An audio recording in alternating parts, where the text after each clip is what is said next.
So in the last class, I think the internet connection was not well. So we will go in little bit more detail today. Uh, we will summarize the last class in little bit more detail. So in the last class, we started looking at the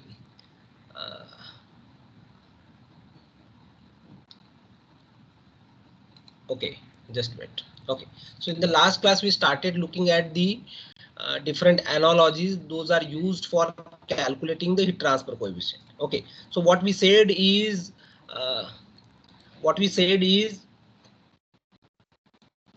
when we started looking at the forced convection, we initially said that formulating the equations in forced convection or in general in a heat transfer problem is easy, but it is not easy to solve because one has to solve the momentum transfer problem and the heat transfer problem simultaneously, and that becomes difficult at times, and therefore many people have made the correlations for the heat transfer which accounts the effect of velocity, effect of change in the properties, and they directly use the heat transfer coefficient and solve the heat transfer problem without looking at the momentum transfer problem. Okay, so that is what we have seen in the forced convection chapter, but then later on uh, we have seen that even these correlations are not required. Even these correlations are not required because if we are having, let's say, if we make the analogy between heat transfer and momentum transfer, and if you know the values of friction factor, then we can even calculate the heat transfer coefficient directly from the analogy. So that is what we have seen in the last class. So how these are derived. So initially one can write the expression for the laminar flow. So this is the expression for the laminar flow. Similarly, the heat transfer through a laminar layer is given by the Fourier's law of heat conduction, and the earlier equation is the Newton's law of cooling. Again, these are expressed in the form of kinematic viscosity and the thermal diffusivity. Okay, so based on this equation, then the equation for the turbulent flow is written. So this equation directly written for the turbulent flow, where this additional factor comes into the picture, which is nothing but eddy momentum diffusivity as well as the eddy thermal diffusivity. So this is the additional factor comes into the picture when we are looking at the turbulent flow. So we can use the same equation as that of laminar flow, but in addition to that, we have to have another parameter which is nothing but momentum, eddy momentum diffusivity as well as eddy thermal diffusivity. So we started with equation 1 and 2. Then from this equation 1 and 2, we have found out the wall shear stress and wall heat flux. That is what is been done. So wall shear stress and wall heat flux we have obtained, and based on that, the wall shear stress is can be expressed in the form of friction factor. So that can be given as half f rho v square. So here f is nothing but the fanning friction factor. Again, just a minute, I'll just.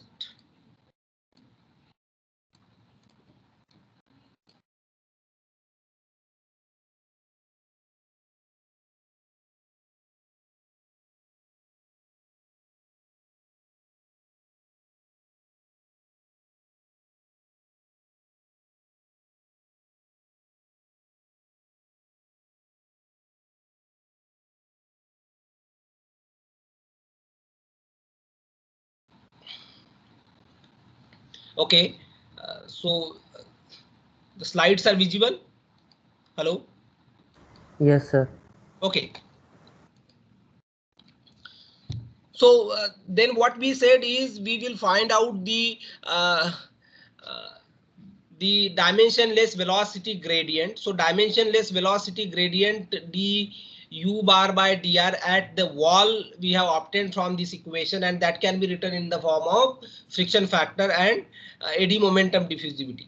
Okay. Similarly, one can look at the heat transfer equation, and based on this the dimensionless temperature gradient at the wall is found out. So again the wall heat flux can be represented using the Newton's law of cooling. So that can be directly written as HTW minus Tm, where Tw is the wall temperature and Tm is the temperature of the mean temperature of the fluid. Okay, so again dt bar by dr at r equals to capital R we can find out directly from this equation in the form of heat transfer coefficient H.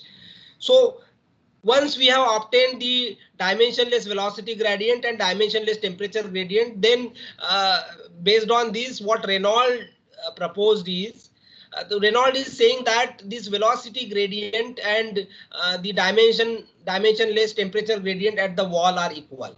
So that is what the Reynolds is saying. Another assumption which Reynolds used is the kinematic viscosity plus eddy momentum diffusivity is equals to the thermal diffusivity plus eddy thermal diffusivity. So nu plus epsilon m is equals to the alpha plus epsilon h. So with these two assumptions we can simplify these two equations.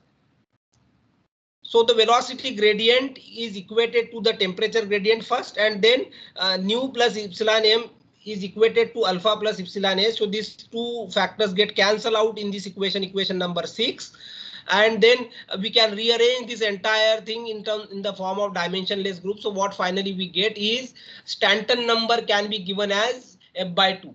So what we can conclude here is, remember Stanton number can be represented in the form of heat transfer coefficient, isn't it? Because Stanton number is nothing but what? Nusselt number divided by Prandtl number into Reynolds number. So Nusselt number is Hd by K. So we can obtain the heat transfer coefficient directly here. So what it means is from this equation what we can conclude is if we know the friction factor, then we can directly calculate the heat transfer coefficient. And we don't require the detailed correlations here. So that is what the advantage of this particular analogy is. Of course the Reynolds assume that the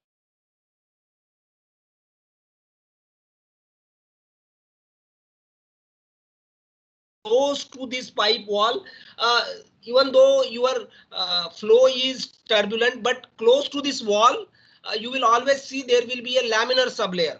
Okay, so it's not turbulent throughout the cross section of the pipe, and this is particular thing is being used by Prandtl in his analogy. So Prandtl used a more realistic analogy.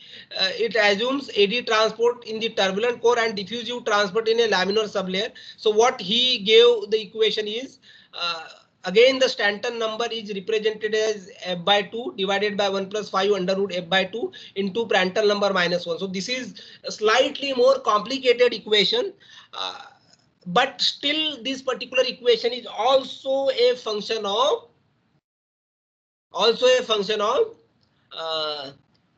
friction factor.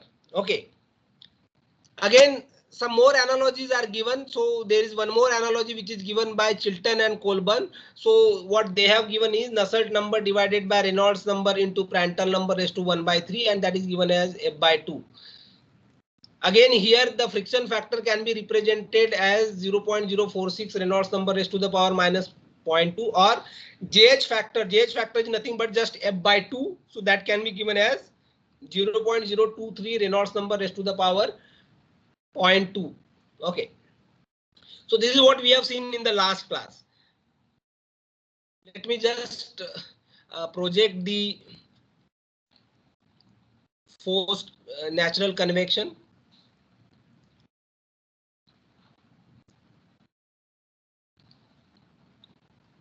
Okay, so after that we started looking at the natural convection. So natural convection primarily takes place when there is a density difference arising because of change in the temperature. Okay, so since the density difference is coming into the play, the most important force which is come into the picture is nothing but the buoyancy force. Okay, a common example is if you are having a liquid in a beaker and if we hit it from the bottom, over the period, you will see that the liquid particles which are being heated at the bottom will become lighter and they will move up in the beaker, and because of that there is a movement of the fluid, or there is a currents of the fluid are going to happen, and this type of heat transfer is referred as free convection.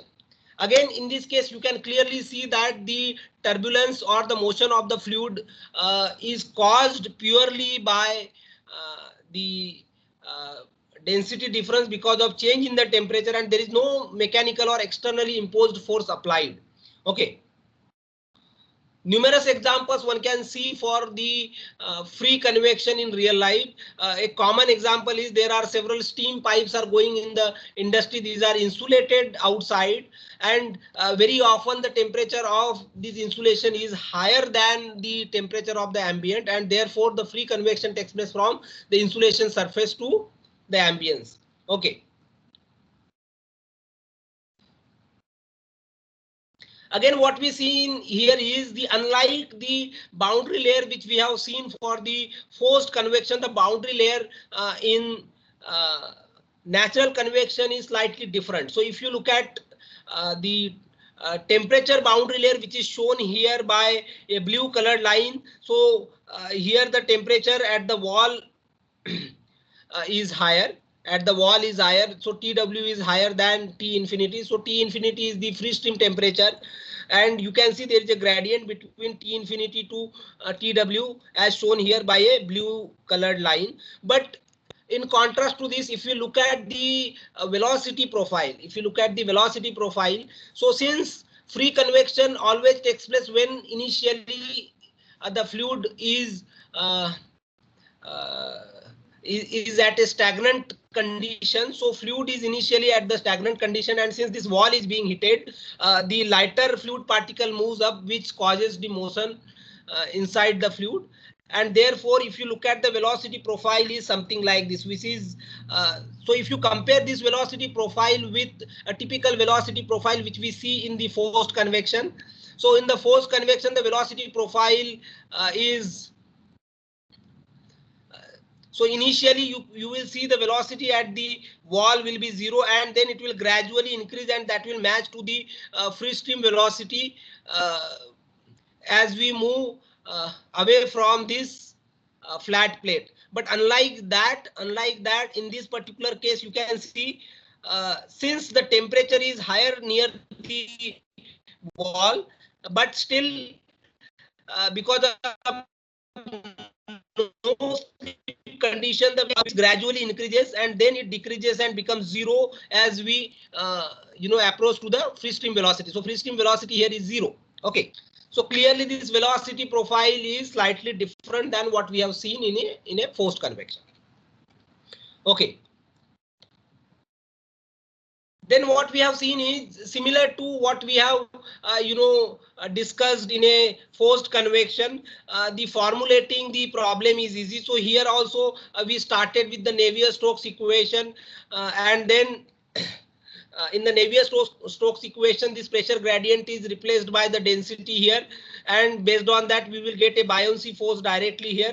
So if we rearrange this particular equation, what you are going to find out is ultimately this entire equation will have a the Grashof number coming into the picture.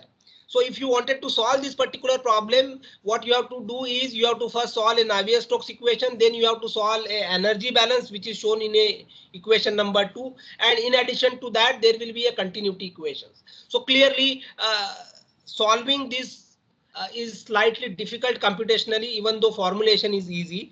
So we again conclude here that we have to go ahead with heat transfer correlations, because that will enable us solving this particular problem easily without looking at the momentum transfer.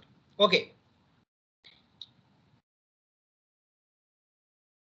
So as we said that the Grashof number is coming into the picture, which is defined as buoyancy force divided by viscous force. So this is similar to the Reynolds number. Remember, Reynolds number becomes an important number when we are looking at forced convection.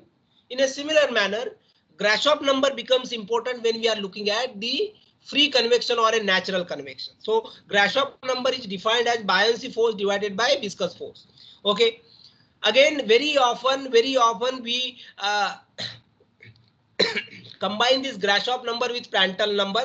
So that combination Grashof number into Prandtl number is called as Rayleigh number.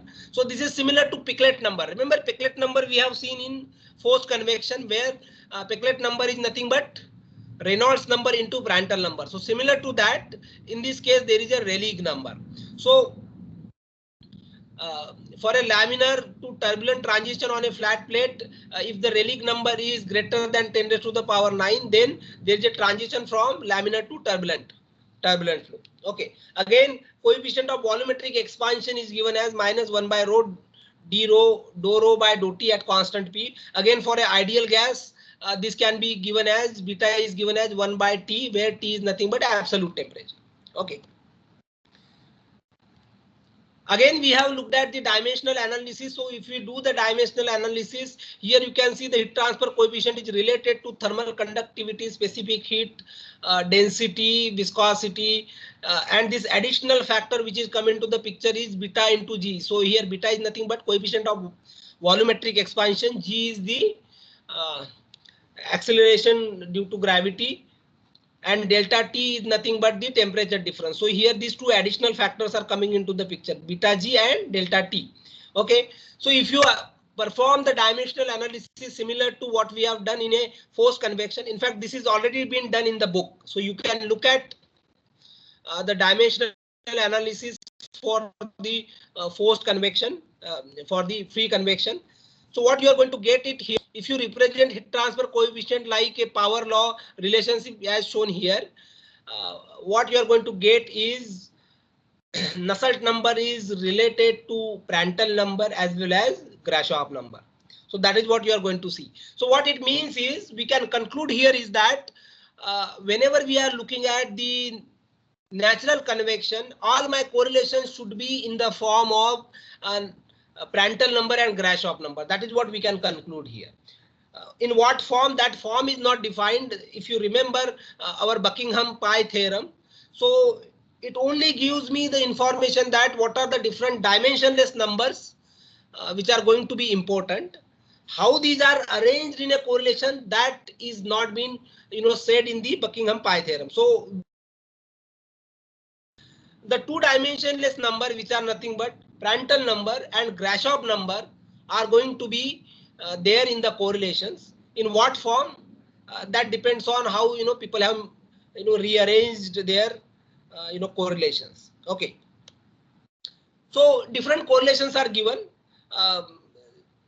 These correlations we will not go through in detail, that you can already are there in the book, so you can go through. So the most notable one is the correlations given by Churchill and Chu. So Churchill and Chu has given a correlation for flat surface, cylinder or even sphere. So this is the correlation which is given by Churchill and Chu. Again, for the cylinder, a correlation can be given as Nu, which is Nusselt number, can be given as C into Rad raised to the power n, where Rad is nothing but the Rayleigh number defined in the form of diameter of the cylinder. So different values are there in the table. One can use that depending on what is the Rayleigh number you are getting. So this is the correlation for the cylinder, and the last one is the correlation for the sphere. So that is what we have seen in the last class. Again, for the vertical cavity are given. Okay. The most important point to note down here is,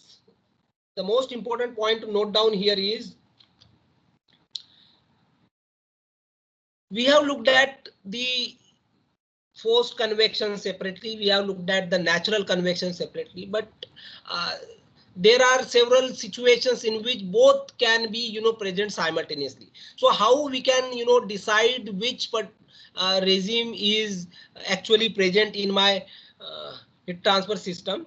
So if the Grashof number divided by Reynolds number square, if this ratio is very much less than 1, in that case forced convection regime is dominating, and one has to use the equations or correlations corresponding to only the forced convection.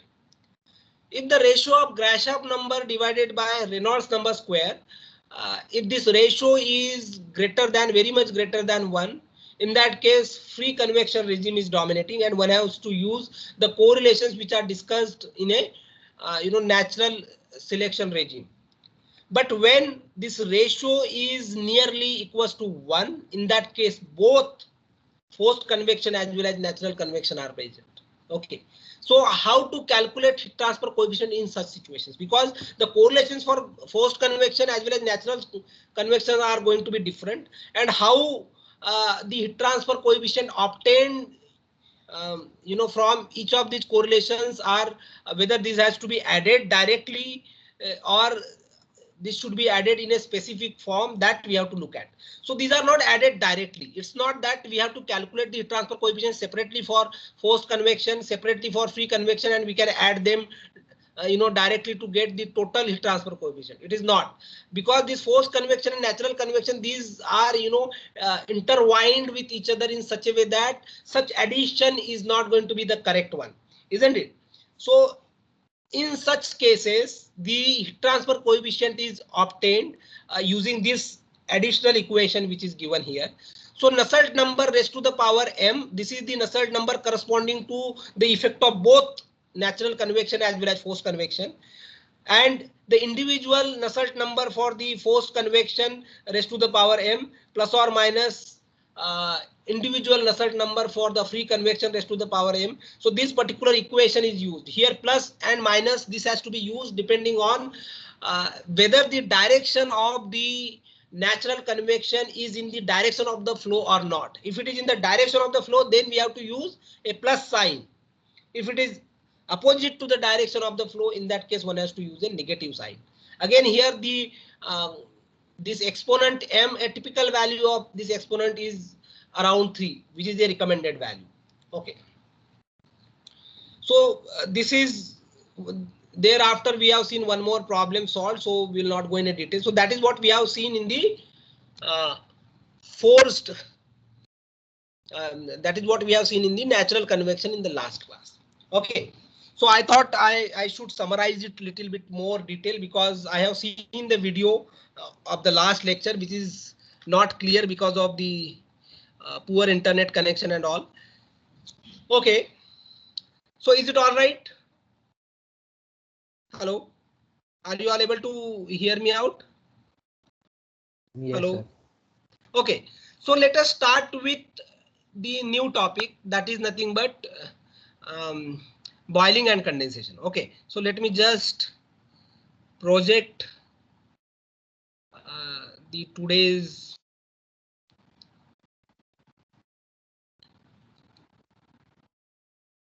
just wait.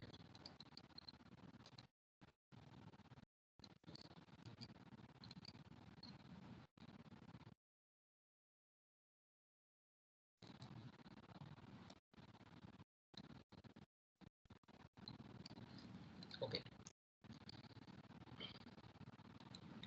Okay.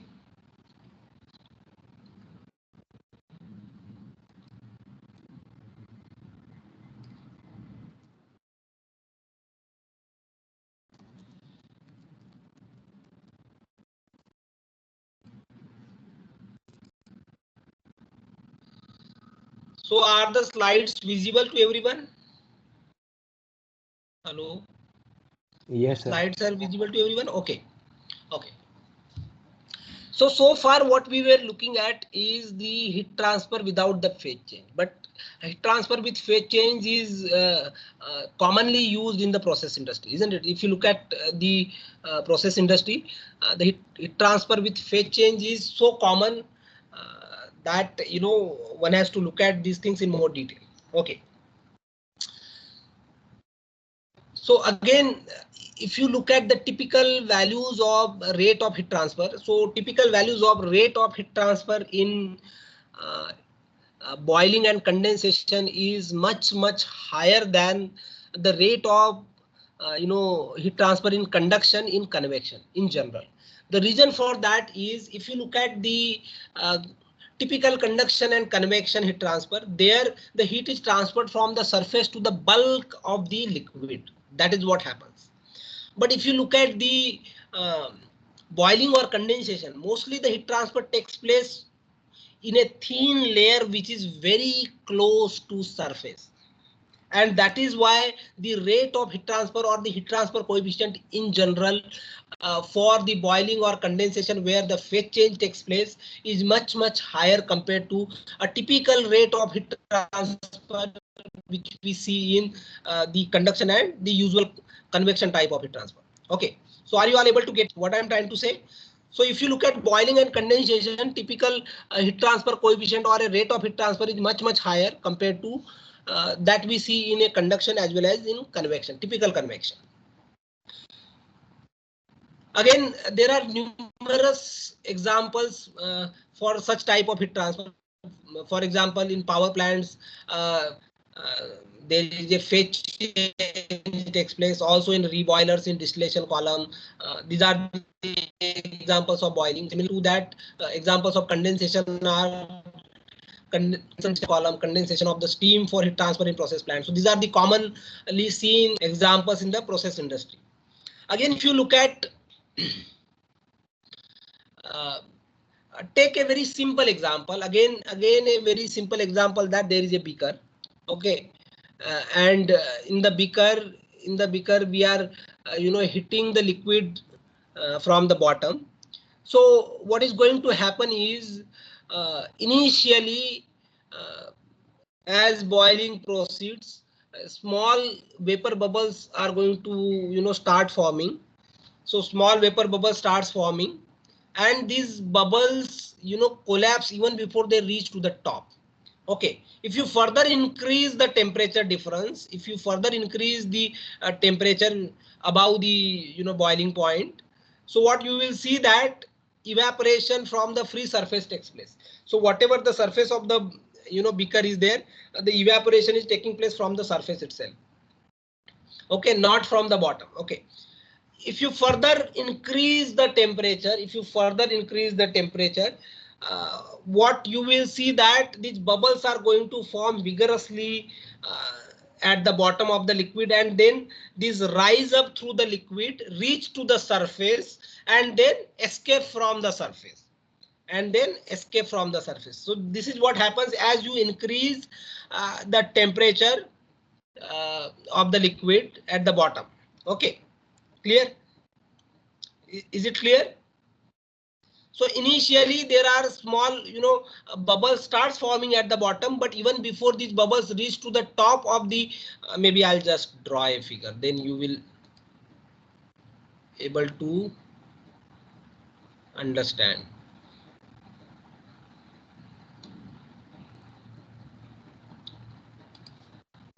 So what we are trying to say here is, just wait.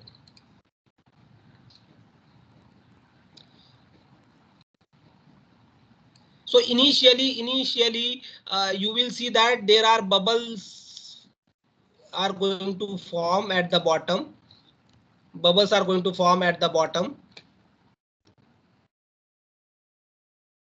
But even before these bubbles reach to the top, these are going to get coalesce. These are going to get collapse, and then these will not reach at the top. Okay, so this is the first situation.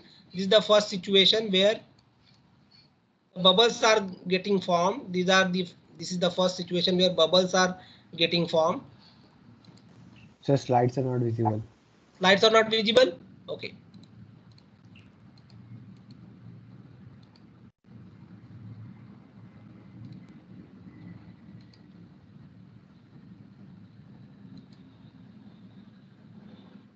No slides are visible. Yes, sir. Is it visible? Yes, sir. So let me just change the color. So this is how the bubbles are getting formed here. Let's say you are hitting from the bottom. So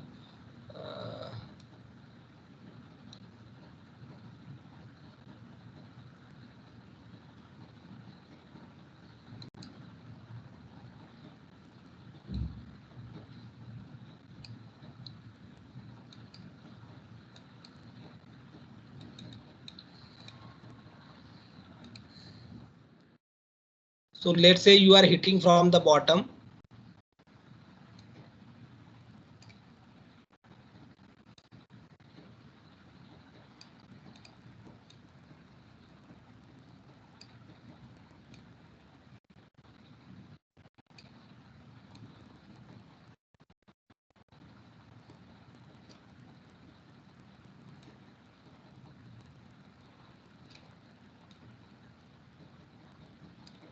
Okay, let's say you are hitting from the bottom here. Okay, and because of that, what will happen initially, the small tiny bubbles are going to form, and these bubbles, even before these reach to this top surface in order to escape from the surface, even before that these are going to get collapse. What is going to happen in the next situation is, if you further increase the temperature,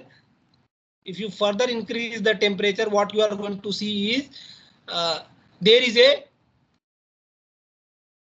evaporation is going to start from the surface here. The evaporation is going to start from the surface. Okay. So I'll just again show this by a different color.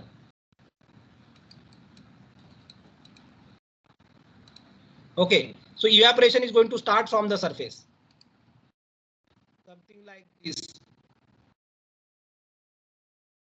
If you further increase the temperature, what will happen is, I will just draw that also. So if you further increase the temperature, what is going to happen is, these bubbles are going to rise in a vigorous manner.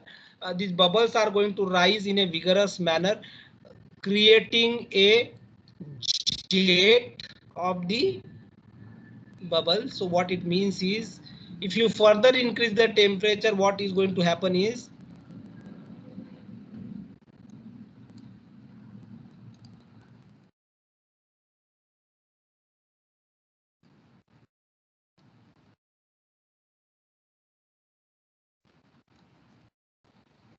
so something like this, the jets are going to get formed. Something like this is going to happen. Is it clear to everyone? Hello?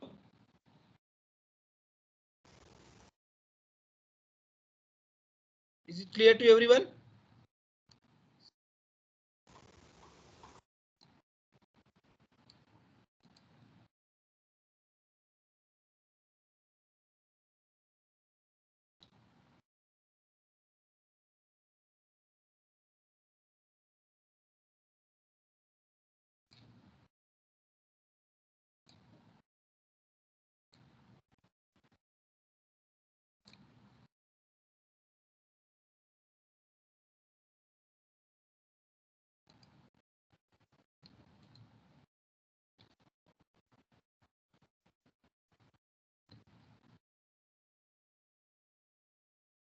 Okay.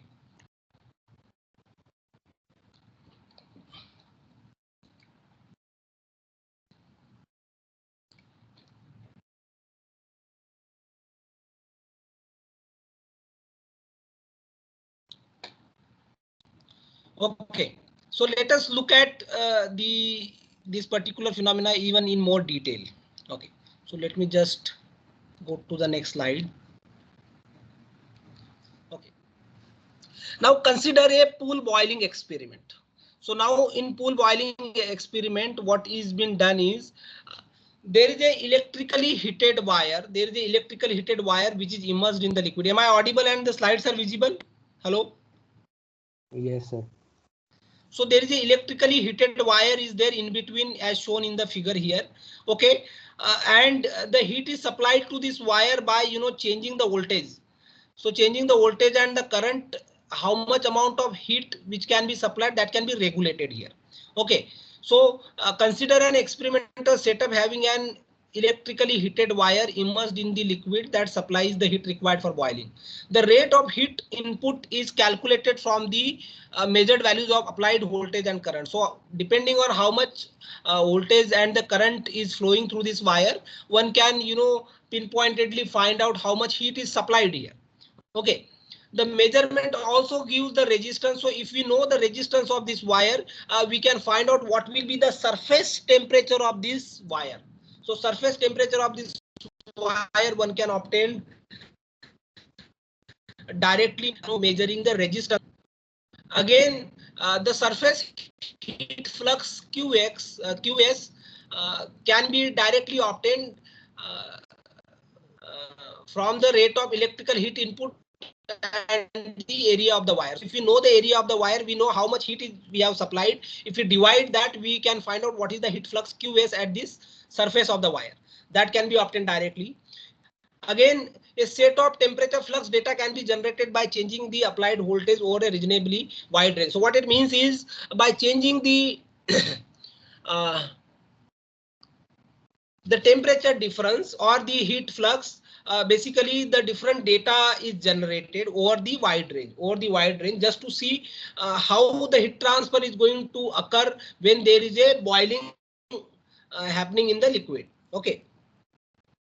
So in a boiling liquid, the temperature of the hot surface must be, so clearly the temperature of the surface here, the TS should be higher than the temperature, saturation temperature of the liquid. Then and then only the boiling is going to take place. If it is lower than the saturation temperature, no boiling is going to take place, isn't it? So again, one more important parameter that is going to be regularly used in the chapter is the excess temperature. So excess temperature T is defined as Ts minus Tsat. So Ts is nothing but the surface temperature of the heating medium here, which is nothing but the wire here, and Tsat is nothing but the saturation temperature of the liquid. So this T is a very important parameter. So now onward, whenever we write T is basically Ts minus Tsat. So is it clear? The experimental setup is clear to everyone?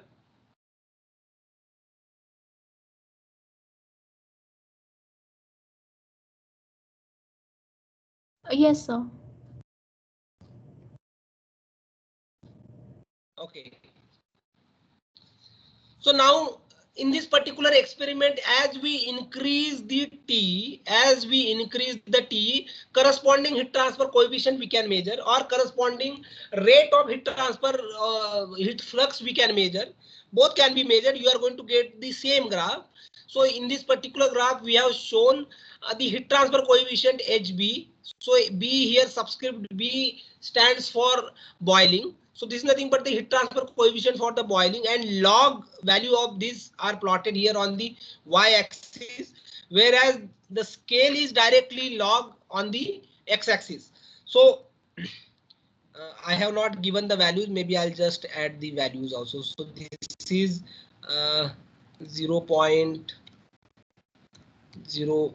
This is 0.1. Just check. Okay. So this is, let me just give the value so that you will able to appreciate what I'm trying to say. So these are the typical values I am giving. These are not the exact thing. So this is going to be 1.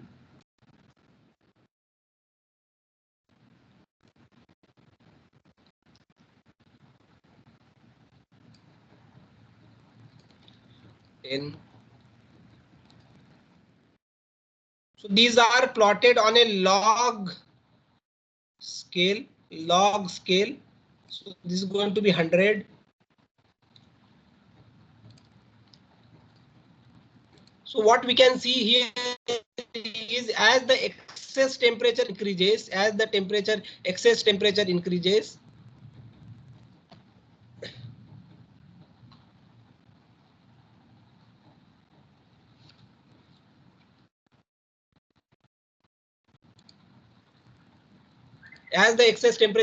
what you can clearly see is heat transfer coefficient HV first increases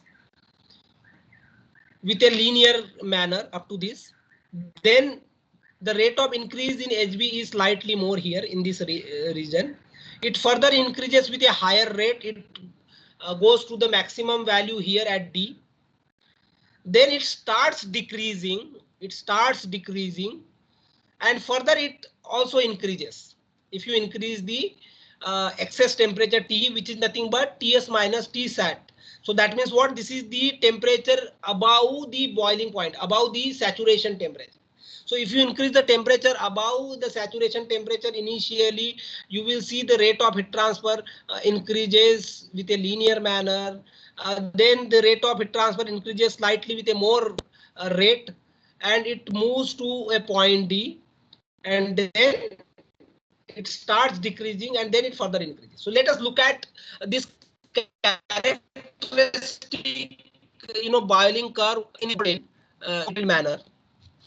So let us first concentrate the first section, which is nothing but this section between A and B, point A and B. So in this particular section, if you see, the excess temperature is less than 2. So that means for a water it will be below 102 degrees Celsius, something like that. Okay, so temperature is less than 102 degrees Celsius, so T becomes 2 degrees Celsius. Okay. So in this particular region, the rate of vaporization of the liquid or the rate of formation of the vapor bubble is pretty small. Motion of the liquid medium is caused principally free convection by free convection. The hot liquid vaporizes only at the top surface. The regime is called as interfacial evaporation regime. Okay. So what we are trying to say here is, in this particular region, mostly the uh, the vaporization takes place only at the surface, So what we are trying to say is, the evaporation is taking place only at the surface, and this particular regime is referred as interfacial evaporation regime, and this occurs when the excess temperature is less than 2 degrees Celsius. Okay. Motion of the liquid medium is caused principally by a free convection. So what it means is the temperature at the bottom is going to be higher, and because of that, the liquid particles which are at the bottom are going to move up, and therefore the heat transfer or the motion of the liquid is primarily because of free convection. So is it clear to everyone?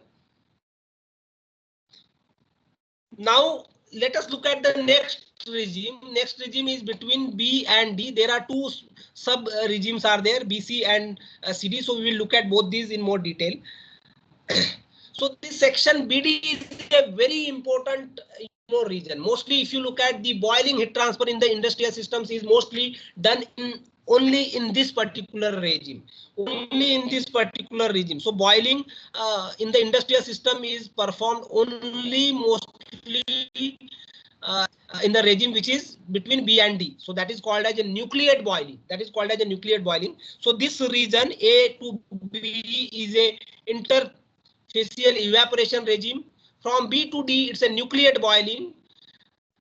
From D to G is a, write down that also, so that so this particular regime is interfacial evaporation. Okay. So this regime is the interfacial evaporation. Then the next regime is the nucleate boiling.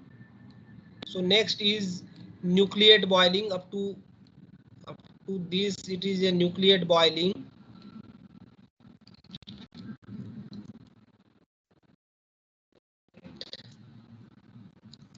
Nucleate boiling. And last here is that is called as film boiling.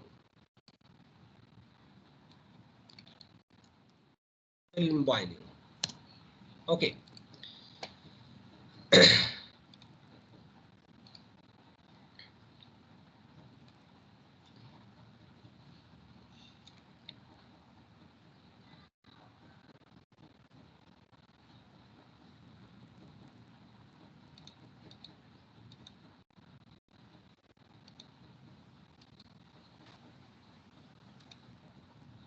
So this is a interfacial evaporation. This is a nucleate boiling regime.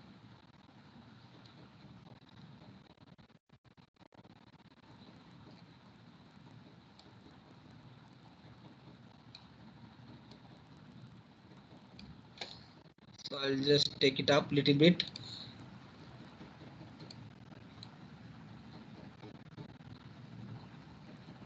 Okay, so this is a nucleate boiling regime, and then the last regime is a film boiling regime, which starts from these points and ends somewhere up to this is a film boiling. Okay, now let us look at the section BD. This section is characterized by a nucleate boiling. This is called as a nucleate boiling. This word nucleate means that in this particular regime, the bubbles start nucleating. And from there this word is coming nucleate. Okay, so here the excess temperature varies between 2 to 35. So 2 to 35 is the excess temperature. So between B to, if I look at B to C, it is around 2 to 6, and from C to D it is from 6 to 35, something like that. Okay, so the nucleate boiling regime is further divided into two smaller regimes. So over the section BC, so this section BC, between section BC, so excess temperature is between 2 to 6 2 to 6 degrees Celsius, and in these particular regions what happens is there are bubble formation move at the top. Even before these bubbles move at the top here, this collapse in the liquid. So that is what happens between B and C. From C to D, if we look at C to D, basically from C to D the bubbles starts forming, but these bubbles definitely reach to the upper surface.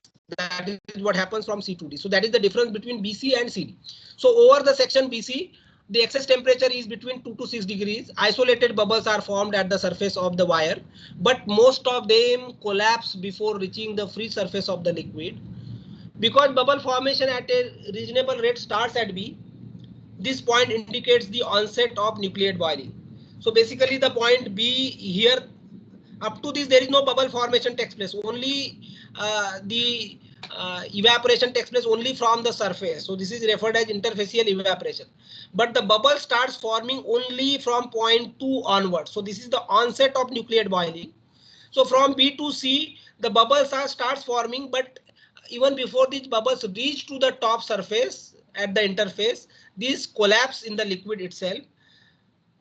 However, beyond the point C, between point C and D, bubbles form, and these bubbles reach to the top surface. Okay. So over the remaining section CD, a large number of vapor bubbles are generated that vigorously rise through the liquid and escape at the free surface. Okay. Near the point D, the vapor bubbles rise as jet. So what we are trying to say here is, if you look at this point D, at this point what happens is the formation of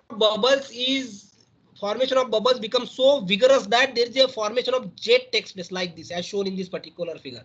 So there is a formation of jet takes place. So at this particular point, in this jet, this bubble starts coalescing with each other. So that's what is the onset of formation of the coalescence of the bubbles at the surface of the wire takes place at the point D. Point, there is a jet of the bubbles starts forming, and in this jet these bubbles are starts coalescing with each. So at near the point D, the vapor bubbles rise as jets or columns, and then coalescence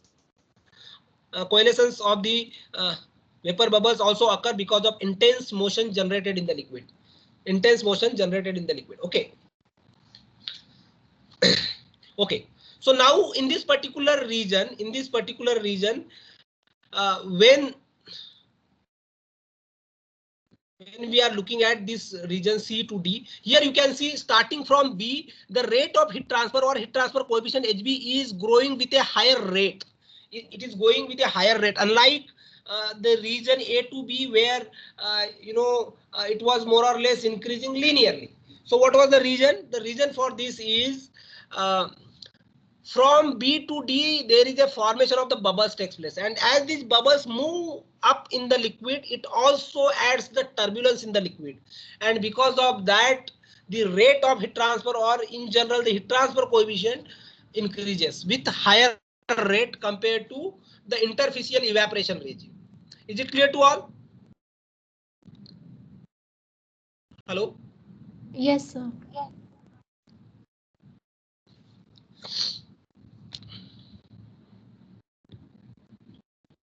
Okay.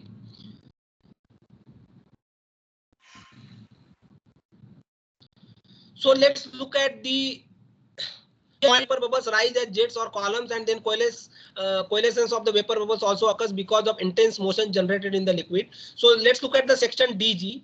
Now section DG is characterized by a film boiling. Okay, so when the excess temperature exceeds that at the point D, the mode of boiling gradually changes from nucleate to film boiling. When we are saying the film boiling, why we are saying a film boiling? We are saying a film boiling because these bubbles at the surface of the wire coalesce with each other, and they start forming the film around the hot wire, and therefore the boiling in this particular regime is referred as a film boiling. So there is a film of vapor takes place above the wire. So here the bubbles are formed in so large number that they coalesce right on the heating surface to form a film of vapor. This greatly reduces the heat transfer coefficient. This film boiling regime may be subdivided into regimes DE, EF and FG. Okay. So now at this point onward, you can see there is a formation of the film takes place at the surface of the heated wire. And because of that, what happens is the vapor surrounds the wire, and since the heat transfer coefficient is decreasing here, because the thermal conductivity of the vapor is going to be at least one order of magnitude or two order of magnitude lower than the liquid, and therefore the heat transfer coefficient decreases significantly in this region. Can you see why the heat transfer coefficient is decreasing here? So heat transfer coefficient is decreasing here because the film of the vapor starts forming above the heating surface, and because of that, and since the vapor is going to have a lower thermal conductivity compared to liquid, my heat transfer coefficient also decreases in this particular region. Is it clear to everyone? Okay. Now let us look at the individual subsections. So individual subsections for the film boiling is DE. So section DE is this particular section. So in this particular section, what happens is there will be a formation of the film is there for a moment, and then it disappears. So momentarily the film appears and disappears. So that type of things are takes place in this particular region. Okay. So formation of the film is not complete, and the film is discontinuous, disappears momentarily and appear again. Then we look at the regime EF. In this particular regime, we see generally this stable vapor film is formed over the heating surface. So stable vapor film is formed over the surface in this particular region. Beyond this, if we go to the remaining section, which is FG, in this FG section you can still see that there is a rate of heat transfer is increasing, because heat transfer coefficient is increasing. It's not decreasing beyond this particular point. Why? Because if we move beyond this particular point, look at the temperature. What is the temperature here? Temperature will be much higher than the excess temperature is higher than the 1000 degrees Celsius.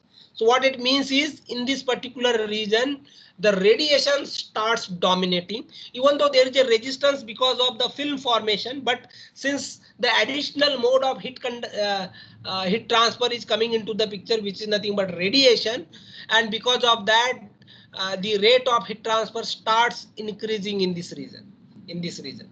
So you may say that we should either work in this nucleate boiling region or in the radiation region, but the answer is no. We should not work in a film boiling region, because here the excess temperature is much higher for the same value of heat transfer coefficient. So of course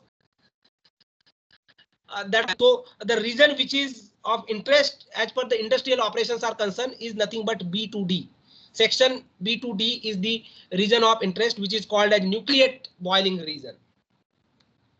Okay, so regime FG radiation starts becoming dominating, which increases the heat transfer. Okay, so similar to the heat transfer coefficient, in this particular figure I have shown the heat transfer coefficient, but a similar figure can be made for the heat flux also. Again one more thing to note down is, so this is for the heating. This is for the heating. If you start decreasing the temperature from this point onward, you will not see this maxima which is coming here. So there will be a hysteresis if you are cooling, if you go in a negative direction. That is why I have shown the arrow. You can clearly see there is a arrow is shown like this. So we are going in this direction.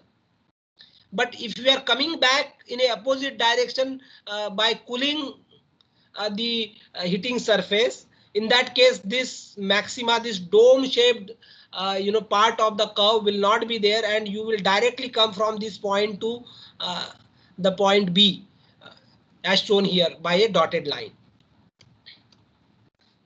Okay, so similar to the heat transfer coefficient, if you plot the heat flux, you will get a similar type of figure, and the flux corresponding to this particular point is referred as a critical heat flux.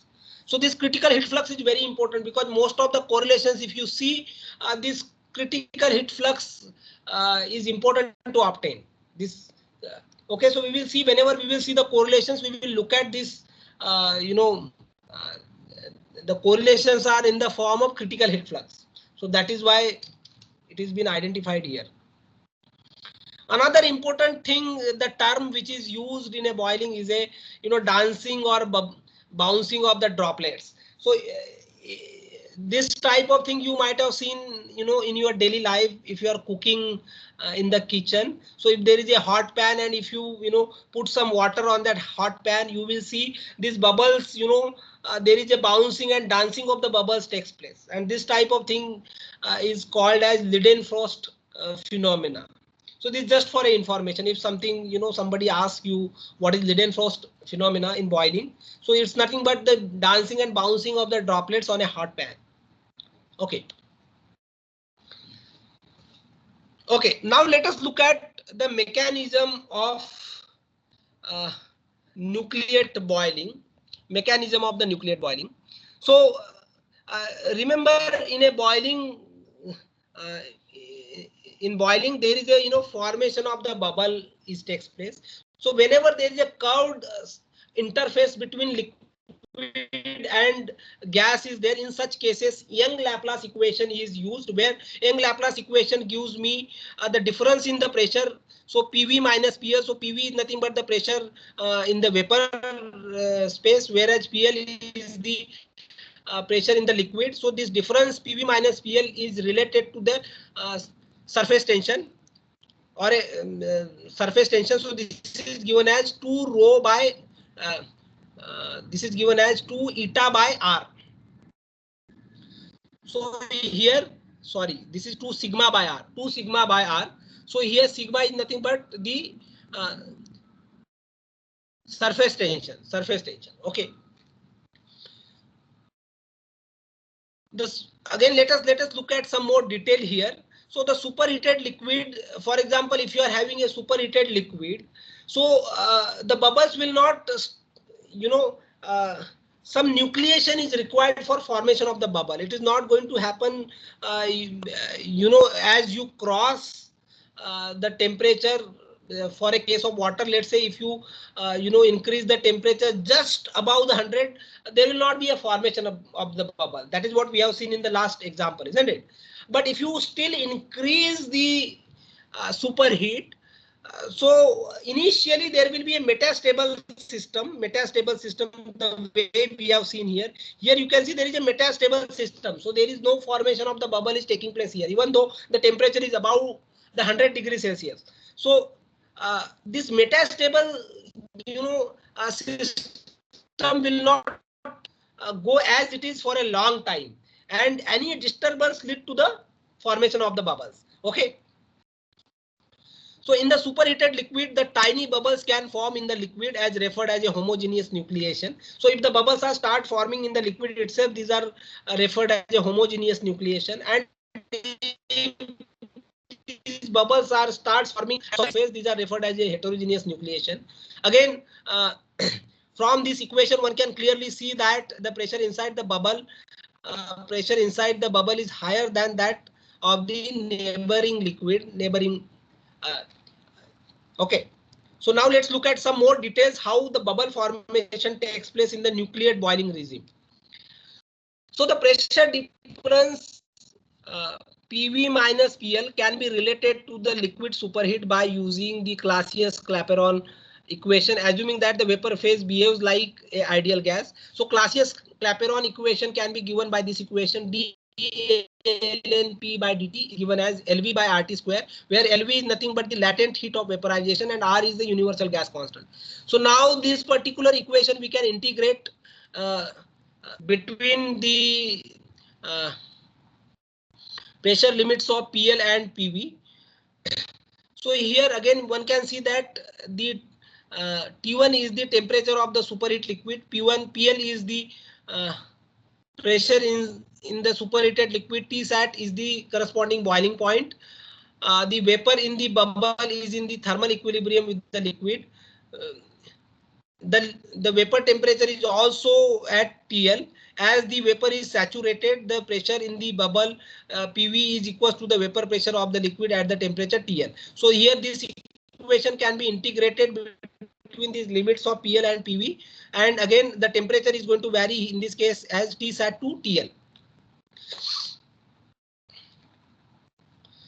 So after integrating, what we get is ln PV by PL is as LV by 1 by Tsat minus 1 by TL, and here this ln PV by PL can be again represented something like ln 1 plus PV minus PL by PL. So this is just the rearrangement. So if we multiply this PL here, this PL get cancel out. So this entire bracket is essentially PVPL. So this is just a small rearrangement. So ln of 1 plus x can be represented by the expansion like this. So here ln 1 plus x can be given as x plus x square by 2. So approximately we can write ln 1 plus x is equals to x, isn't it? So that is what is being done here. So ln 1 plus this entire bracket is approximated to PV minus PL by PL. So this ln also is eliminated here, and that is equals to the right hand side. So right hand side we can rearrange this, so this becomes TL minus Tsat divided by TL into Tsat. So now this PV minus PL, which is nothing but the difference in the pressure of the vapor and the liquid, so that can be directly obtained from the Young Laplace equation which we have seen here. So this Young Laplace equation we can put it here in this particular equation. So this PV minus PL is replaced by 2 sigma by R. So by rearranging, what we get is TL minus Tsat is given as 2 sigma R TL into Tsat divided by R PL into LV, and that is again approximated by equation 2 sigma R Tsat square.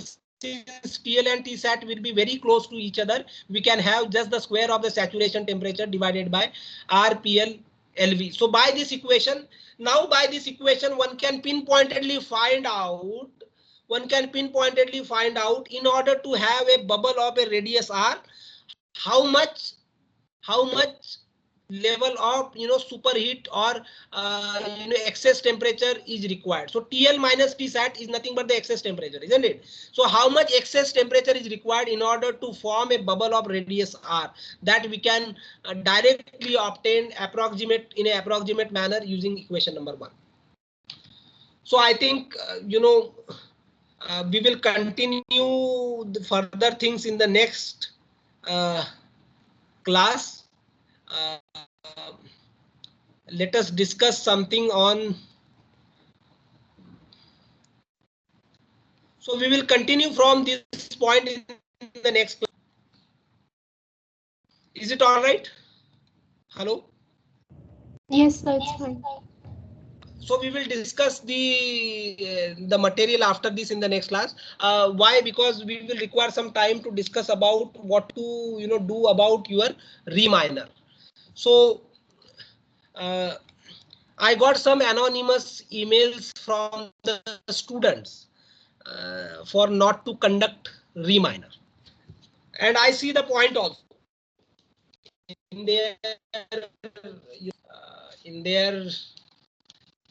email. Clearly see the point why the students are saying not to conduct the re-minor, because the point is, if such option of re-minor is given, those who have done well in the uh, minor examination, probably they will help their friends, uh, and that is true, isn't it? So clearly conducting a additional re-minor uh, is going to have a detrimental effect in a way that uh, many people may involve in wrong practices, uh, which we should not encourage. So that is one point. Another point is, I definitely want you guys to improve. So what can be done? Can you say anything on this? Hello?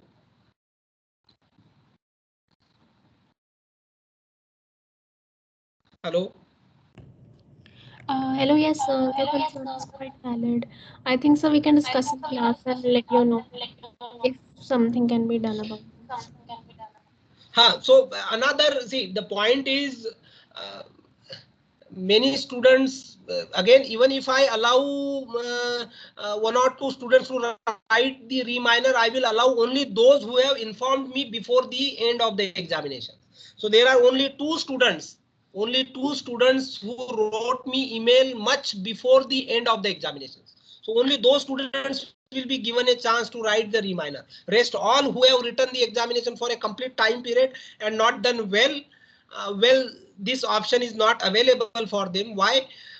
Because this becomes injustice to other students, because you are getting one more chance to improve, isn't it?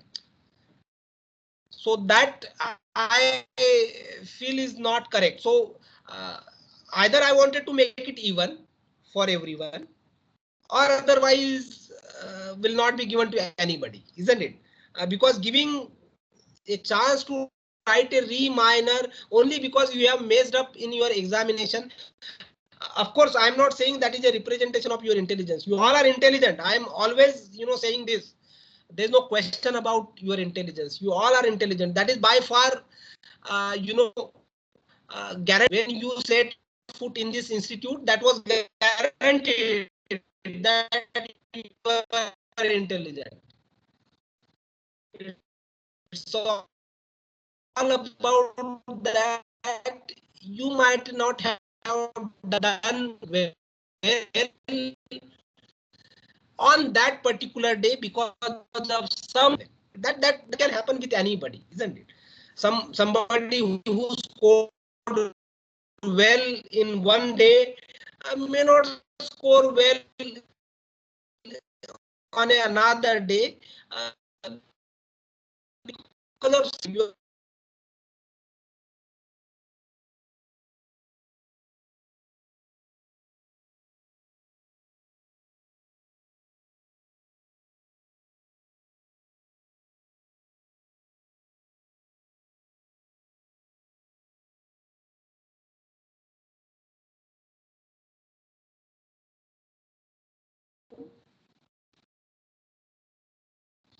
okay.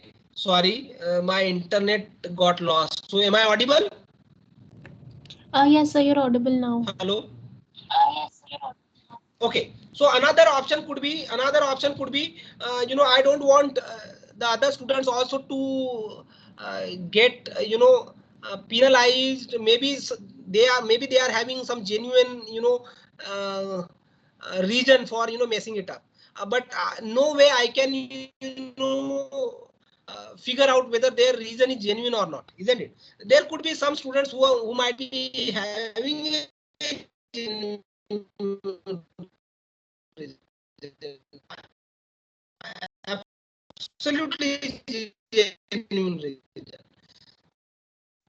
isn't it? So another, option is, so maybe we can extend this like, two quizzes and minor. Out of these three, best two will be counted. Something that can be done. Anyway, you have already written the two examinations so far. So this requires little bit more discussion at your end. And if you say so, if it is okay for everyone, and there is no anonymous mails to me, because it becomes really difficult, because we have already defined the policy earlier, and then changing it in between, I definitely requires your consent.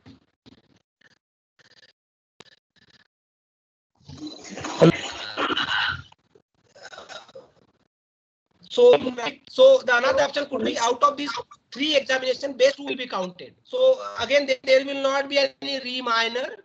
There will not be re-minor. So only one more examination will be there, but I am going to count best two out of these three. Is it all right? Please discuss with the I have one students doubt. and let me. Sir, Hello? I have one doubt. So what can we guarantee that in next two exams there will be no cheating? Sir, also in quiz one, there are some persons who have scored really well, but how can we guarantee that they will not cheating cheat in exam? So that is why Cheating is that just is what I'm saying. If we make, if best two out of these three, so definitely, no, see, the point is, if you make best two out of these three, then that means that you have one more chance to write the examination. And at the same time, those who have done well in one quiz or one minor, they definitely have to write the second one, isn't it, in a more detailed or in a more serious manner. So the chance of helping the friends, that automatically get decreased. So I am not sir, excluding that option completely. sir, if you listen me, sir, please. No, Hello. I am not pointing any student Sir, I have genuine specifically. reasons, sir. You can protect you can protect their examination by taking Sir, any meeting. Like definitely any what you're saying is completely correct, because as far as we all know, we haven't been scoring really well. So I think highest were about 27. So I don't think there is much problem of cheating, because everyone will be focusing on getting more marks, because uh, most of us have scored badly. So Correct, sir. everyone We will be So all that is need a what I'm chance saying. to So their improve, sir. out of three, the best two will be counted. So there is one more chance Yes, to sir. improve. Yes, sir. It seems like Isn't? a very good So method. This that approach makes it is even. fine. That makes it even for those who have done bad in even in the minor. Yes, Yes, sir. sir. This will be convenient Hello, for you, sir. like as you were saying that you have to prepare a lot of exams. So that way, just preparing one more exam and a slight change to evaluation mechanism would be a better choice. That would eliminate cheating as well, sir. So Robin, does it make sense to you? no, sir. So, Sir, in fact, sir, I have already, sir, sent you message because sir, I have missed my exam. I have really not done well in examination because no, see, someone. the point is, Robin, the point is you have messed it up in your exam, but you have not informed me in well in advance, man. You have informed me after you got the answers. So that is not correct, Robin. See, I wanted to take anybody's point, but it has to be, legitimate, and I don't want to, penalize anybody.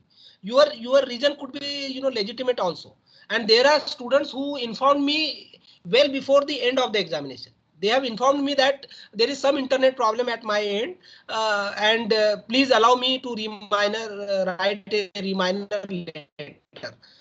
So their case I see is genuine, because they have not seen the answers. They have not seen the answers because exam was not complete by that. Okay. Sir, So sir, you can sir do the reminder by using any protector method. Like you are really watching video how they are doing so exams. So you can do any use of. Robin, I'm giving one more chance. Robin, I'm already giving you one more chance. I am saying there will be best two out of three. I am saying best two out of three. I am already giving you one more chance, Robin. Sir, we'll try to But sir, convince him outside the class. Possibly he's not able to understand right now. But I think what he's trying to convey, you're trying to address his problem, and that is properly being addressed by another chance that you're giving via a reminder. So I'm already giving you one more chance, Robin. It's not that I'm not taking one more exam. I'm saying base 2 out of 3 now. right, so that will serve as a reminder. The third quiz that's gonna happen. So third Exactly. quiz will be kind of a reminder for you. That is what I'm saying. Yes, sir. Answer, the timeline remains the same. The last week of the major, last week before the major. Yes. So that I want you all to study entire material well before the major examination. Sure. We'll try our best. So please try to discuss with the student and see what can be done best. Okay. Yeah, yes, sure. We'll let the class know about this. So my point is I wanted to have the entire evaluation done in a fair and transparent manner, and at the same time I don't want to penalize anybody unnecessarily, even though they might not have informed me in time, but their reason could be genuine, isn't it? Yes, sir. Is it all right, everyone? Okay. Yeah, it's fine. Another thing which I wanted to discuss with you guys was I have gone through all your queries and I have corrected your copies. Some students have got some marks increased also because their queries were genuine. So please look at your marks in Moodle. I have not written any personalized mails to anybody because so many queries were there, and it is not practical for me to write and inform everyone that I have gone through your copy and so things I have done in your copy. It's not possible. So I have tried to write the comment directly in your in your answer script itself. Okay. Is it all right? Yes, sir. Yes. Another things which I wanted to discuss is I usually see that very few students join the tutorial class. Okay. So is it possible? See, I'm not asking you guys to uh, compulsorily attend, because anyway the video of the tutorials are also available for the students, isn't it? But the point is, can we merge Monday tutorial and Tuesday tutorial on Monday itself? Yes, sir, we can do that. Uh, So it'd be better if we get some time to do the tutorial ourselves. So can we shift it to Tuesday for both of the sections? generally the tutorials are done on the material which is covered in a earlier week, isn't it? So it is anyway is been done, correct? So, sir, the problem is that it is released a bit late, no? So, like, you generally No, release it on Monday. I will try to release it as early as possible. So I think I missed in the last time. I'm really sorry for that, but now onwards it will be released well in advance. Okay, is it all right? Sure, sir. Yes. What we could do is we could do discuss in Monday class if it is released by then. So we could do on Monday evening, Monday afternoon. If not possible, then we'll do on Tuesday. I hope that'll be a good solution. No. I see. I don't want to fix two, dates. You either have it on Monday or Tuesday. I prefer to have it on Monday because then entire thing about the course is done only on Monday. I prefer to have it on Monday. But if you say so, then probably we will have it on Tuesday also. But my preference is on Monday. That is. Sure, sir. If you feel so, then we could have it on Monday only if the tutorial is But released. definitely I will release probably I will release all the tutorials well in advance. I have all the tutorials available, except that probably I thought some tutorials I'm going to merge because this is the curtailed semester, so we will not have all 13 tutorials done, isn't it? So some of the tutorials I am feeling I should combine them together. So that all 13 tutorials will be done, but in 10 or 11 tutorial classes, not in total 13, something like that. Right, sir. Makes sense. Okay. Sure. So this is all about the discussion. One more thing is there. Last Monday, those who had the tutorial in the last Monday, I think we have missed one point there. So the Tuesday tutorial, we have corrected that. Okay, so either you, if you are downloading the video lecture, you download the video lecture of tutorial number 6 only for the Tuesday tutorial. So one mistake we have done in the solution. So that mistake was while calculating the cross sectional area for the flow, we have taken the half of the transverse pitch, but that is not correct. We have to take the complete transverse pitch because in a segregated arrangement, the middle row is basically the first row itself. It's not the it's not separate. So that point we have missed. Okay, so the entire procedure was correct except that the factor of 2 was missing everywhere. That we have corrected in the tutorial, in the Tuesday tutorial. So you download the video for Tuesday tutorial. Anyway, the correct version of the tutorial I have uploaded on the solution of the version I have uploaded on the Moodle, on the MS Team. Okay, is it all right? We will discuss in the next tutorial also this point in a little bit more detail. Okay. Yes, sir, sure. Is it all right? Yes. So we stop here and think about the options. If you don't give me options and if I see some more anonymous mails with definitely a substance in it, then we can discuss in the next meeting, isn't it? I'm not stopping you to write anonymous mails. You can write if there is genuine problem.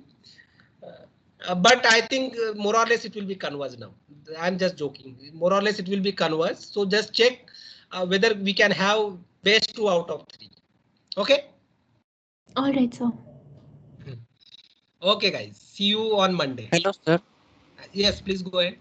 Sir, small doubt. Suppose you give partial marks to someone who missed area. So you are giving partial marks to that student, or make it as a general correction and give to all students who missed that same factor, or is it for explicitly? It's not possible. I have not given the marks for any unwanted query or unnecessary query. I have given only if I felt some substance is there, and they have been given bare minimum partial marks. So it's not possible to correct all 200 copies again one by one. It's not possible. I have checked to whether we can program it directly to give the partial marking as in some other cases people have done. But somehow that option I could not able to find out, even though I have discussed in detail with the other people, but not able to get it. Otherwise, I would have coded that in that way. But somehow that is not possible, and also it is not possible to go through all 200 copies again. So let's get it settled here. That is what I feel. If you have any queries and genuine queries are there, probably I will go through again, but it's not possible to go through each and every copy again. It's really difficult. I hope you guys understand what I'm trying to say here. No, sir, I have not any query. Just for curiosity, I was asking that. So it's not possible. As you are saying that, can we make it general by coding it in the Moodle directly? That is what you are saying. I have tried that option but could not able to get it. Yes, sir. In that case, everyone will get that partial is, marks. probably that is because the Moodle version in my PC is slightly upgraded one, so I could not able to get that particular programming thing, even though I know Gaurav did that and I have discussed with Gaurav also, but that option I'm not able to find out. I have tried so many things but not able to find out that. Okay, so it's not possible to add that directly here. Sorry. At least now it is not. If I get it, maybe in future, probably I will add it. Is it all right? Yes, sir. Perfectly fine. Okay, guys. So we stop here and see you all on Monday. Please go through the material carefully, and please try to minimize your mistakes in the examination. It becomes really painful later on. That I personally want people to score well, but not in the cost of cheating and all. So it has to be legitimate, and those who are working hard, they should get rewarded. Okay. Okay. So thanks, sir.